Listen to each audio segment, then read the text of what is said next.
Hello and welcome to Blockchain Gaming World with me, John Jordan. So, playing BLOCKLORDS Dynasty, probably got a bit carried away as I sometimes do.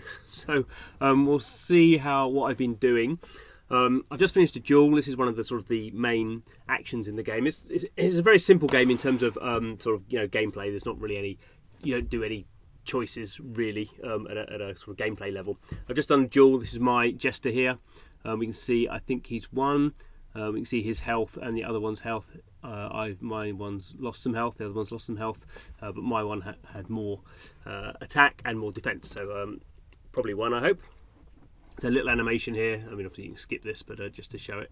Obviously the aspect ratio here means this is, normally I play this game on mobile, I'm just doing it on, it's a browser game, I'm doing it on PC just to grab it. So we can see here, I only lost a little bit of health and I won. The important thing here is I won this, this is called Renown, 140 Renown, so that's useful to me. If I share it, I can get some more Renown. I'm not really bothered about sharing it at the moment, so I confirm this. And it's a fully on-chain game on the base blockchain, so it's Coinbase's Ethereum L2, and it's a fully on-chain game in the sense that everything I do has to be signed, so you have to pay the gas.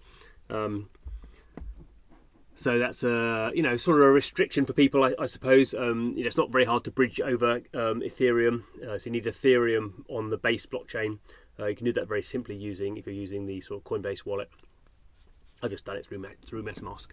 Okay, so this is what my setup is at the moment. You can see here I've got 8,466 of this Renown at the moment.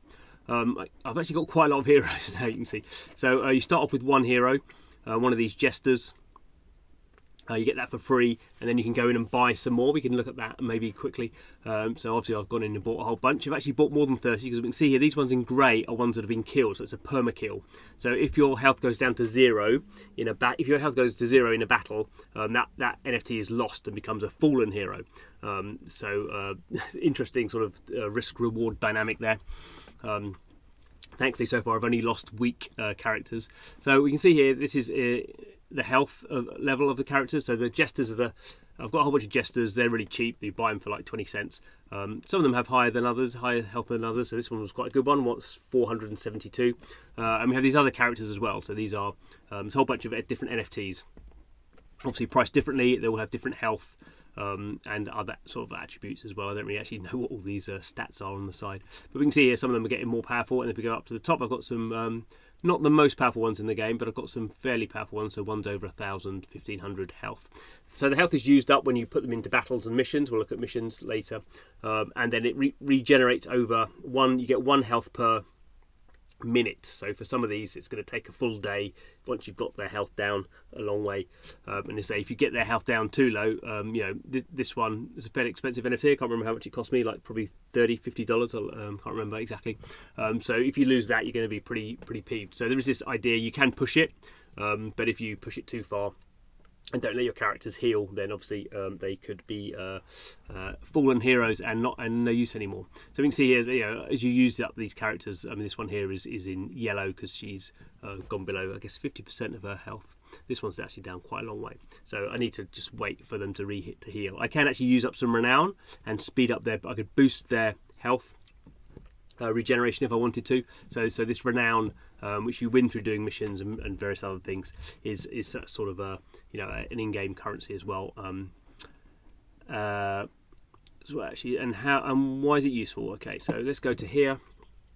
This is my house, and I've got 30 heroes. I've got some items I can equip when they're doing when they're doing duels. My house is level 5, so that's not amazing, but not nothing. You can do some research. So some of these, as you see, have been coloured in. So I've spent some Renown doing this research. So this one here, my hunter heroes will gain 2% success in exploration heroes. So I need 5,000. So that's quite a lot, and it'll take half an hour. But let's do that. Use up some of my Renown. So now that's being researched. I need 50,000 to upgrade to level 6. So it's quite a lot to do. You can see my Renown's gone down again. What else might I want Renown for? So here I can buy chests with it. So 80,000 Renown will get me 10 chests. 10,000 will get me 1 chest. Chests drop items. At the moment I've only had sort of in-game objects. You may get some NFTs from it, I'm guessing. And the important thing here is these orbs. So these orbs, a very low percentage drop rate, as you can see, 1% for the common ones. But these give you tokens in the game. So the game's tokens, blockchain tokens, are called lords, and the orbs are sort of an airdrop part of that. They're NFTs. You can buy them and sell them. You can fuse them. I don't know about that. You have to get these different. There's only 100 of these mythic orbs, so people who are really into this stuff may be doing that. I'm nowhere close to that, to be perfectly honest. So marketplace, here we have orbs. So these are common orbs being sold at the moment, and there are some mythic orbs actually being sold, and they are very expensive, as you'd imagine. So 8 ETH this is. So the cheapest mythic orb is so $3,000 for a legendary orb. Oh, that's a legendary one. This is a mythic one, even more expensive. Okay. So fallen heroes are here. These are all these dead characters, which do have a use in the game. I'm not quite sure how they are used, but very low value. Banners, we won't look at that. Heroes. So we go to heroes. We can see this is in price order. So we have a whole bunch of these jesters, because you get these for free when you start playing the game, and they basically cost about 20 cents.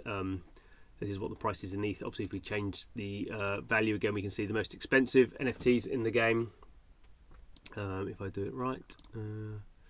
So obviously people set these as silly prices, but we can see here, if we go down, there's these different sort of characters. These are all overpriced, but you can work it all out as Father Christmas. And these all have different health. So this one here is quite a high level character, 1,560 health.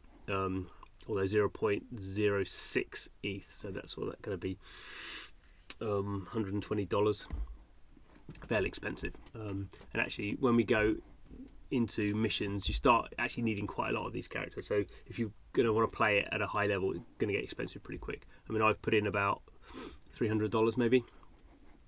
But if we go here to missions, see what's going on with missions. So these are some available missions and some missions in progress. So that's cool. So you have, so there's 4 I've been doing, which are low level ones, and then these are more expensive ones.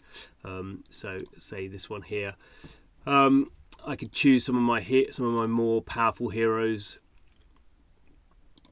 And we can see here, it's going to take 40 minutes to do this. I have a 100% chance of winning these gloves and a 50% chance of getting some bonus gloves, but I'm going to be using up health on my best characters. So do I want to do that? Maybe I want to, instead of earning gloves, I want to get some more renown. So I could do, obviously you sort of could pick the same characters. Even with these high level characters, only a 55% chance of getting that, but there's a point of having these high level characters. We can see here that are actually sort of understacked compared to them other ones. Could maybe go for something not so high end. Go for something like that. 85% chance. I'm not going to get any bonus stuff, but I know I'm going to get some renown. So start all that off. It's going to be an on-chain thing. It's going to have to, you can see, sign the signature. It creates a wallet for you when you start playing the game. So there we go. So we can just see that's all gone through now, and we can now see, take a bit of time. So now in progress, the Craftsman mission is got 20 minutes to run. So look at these ones. I failed that one, so that's no good. You can see, so they all took a bunch of damage, and I did get some renown, but we failed on that one. So you can see the basic, is this sort of a time-based idle game where you're, you need to decide how much you want to spend, I suppose, to get these characters. And then you're collecting this renown, and then you just sort of, I guess you're deciding sort of what you want to do with it. Oh, another fail and got 0 there. That's pretty poor. Obviously, this is this risk reward. It sometimes does this where it seems to not find the mission. So that's what's going on with Dynasty. So the other thing, as you would expect to get, you get tasks and daily tasks. So you actually can earn some more renown here. So I've done 2 duels today and completed 3 missions. I'm actually going to get free chests, so let's see if I'm very lucky. Probably not going to be. And actually not too badly. Got 9,913 renown, so that's not nothing. Okay, so it's going to reset tomorrow. That's good. I think I've got probably some daily tasks. So I've done 10 missions today, so I'll have that. I've succeeded 5 missions, so I'll have that. I need to do 15 missions to get another 1,000. Succeed in another 3. Some explore missions, a whole bunch of other stuff you'll want to sharing on Twitter, which I'm not personally particularly into. Anyway, there's sort of daily tasks as well, so you start to build up these things. Complete double missions for this event. Oh, this is this mission thing. Oh, this is saying this is the ×2, so you're getting double. That's probably the bonus stuff. I've got some other ones here. So these ones here were very simple, just using my low-level jesters. So sometimes good to have some low-level characters just to use up those low-level missions. You don't really want to be using your high-level characters for those. So if I get any of these ones killed, I'm not particularly bothered. You can see they lost maybe 100 health on those, so I can keep a track of what I want to be doing there. Which was the other one in progress? Okay, so this one I got some renown, and I got 2 leather tunics, I suppose, that I can use. Didn't take actually any health on, take any health loss on that, so it's a pretty good mission. Obviously, I'm paying tiny amounts of gas. It's about 1 cent, 1 US cent. For gas, so you're not really paying very much. Obviously that's the point of blockchains like Base. They're not gas free, but they are pretty gas light. So this is the final one. Okay, and ended up quite well on that one, so a little bit of renown. Okay, so yeah, so this is definitely I mean, you can play the game for free. Just sign up with an email, you get a free jester. That's not going to take you very far, but it'll give you a taste of sort of what's going on here, and you can decide then if you want to sort of go further into the action. So we can see here these ones, these are the very sort of entry level ones here. So generally I use my entry level guys, so just use up some jesters. If they get killed, not too bothered, because jesters are okay. There we go. So 90% chance of getting a little bit. So we'll send them off. So that's the way the game goes. Obviously, probably doesn't appeal to everyone. I think if you're going to play this game, you probably want to be playing the PC version of the game as well, because that's really how it works together. It's not supposed to be a standalone game. It's a game that plays into some of the deeper loops in the main BLOCKLORDS game. So I'd recommend that really if you're going to get involved in this. But anyway, thanks for watching the video. See you again soon.